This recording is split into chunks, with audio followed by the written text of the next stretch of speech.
Thank you, Mr. Chairman. Mr. Secretary, thank you again for joining us. I appreciate you starting your comments reminding us where we were 4 years ago. I mean, the sky was falling, people were running around lighting their hair on fire. We were deeply, deeply concerned about the economy, workforce. It's staggering what has happened over the course of the last 4 years.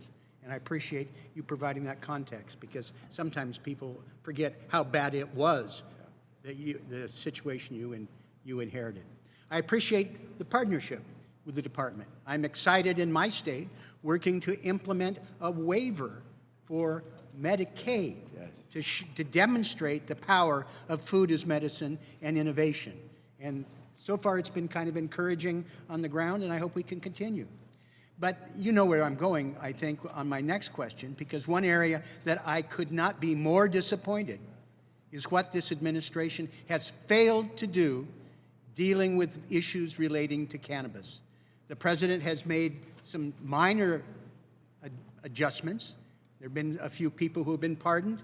He commissioned an effort to reschedule cannabis. But Vice President Harris, just this week, was extraordinarily frustrated with the policies of her own administration. And she's right. I think it borders on political malpractice and beyond. This is an area that just breaks my heart. I am frustrated that the legislation we passed in 2022, which should have been fully implemented months ago, we're still waiting.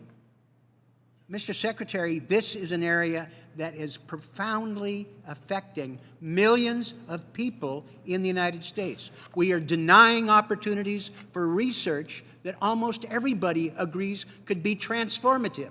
And we're not in the forefront of this research. We outsource it to Israel or the Great Britain.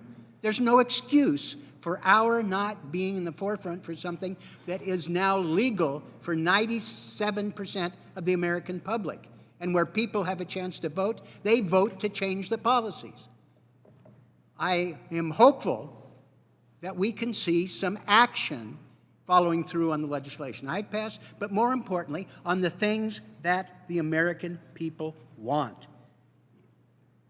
Treatments are being delayed, research is being denied, honest entrepreneurs are being caught up, and frankly, it's politically damaging to the administration. I would hope that you could work with us to be able to break the logjam, make the progress that the American people demand, and things that we could do in a matter of months. We've been dancing around this for as long as I've been in Congress. I've been talking to you throughout your tenure. I think it's time for the administration to actually follow through on some good intentions. Do you have any comment? Congressman, I do, and I will take back much of your message.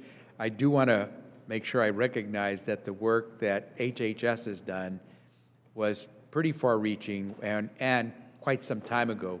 We were asked by the President back in 2022 to take a close look at cannabis. We delivered. We finished our work last year, and we submitted, as we were required by law, our findings based on the science. We don't get to make the final call. That's left to DEA to make. But when it comes to cannabis, President asked us to do something, we did it. But I will take back the message to the administration where you stand. We are missing an opportunity for the American people. And frankly, if I were the president and maybe interested in young people voting for me and being identified with change and reform, I think somebody ought to light a fire somewhere. There are lots of things here that people, deal with formalities. I've watched this administration jump into action 4 years ago when there was an imperative to do so.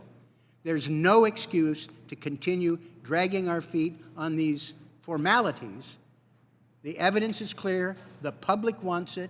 There are millions of people who demand the products, and we are damaging a whole new sector of the economy. I think there ought to be a sense of urgency to fix this so the Vice President isn't confused. Thank you, and I appreciate your consideration. Thank you.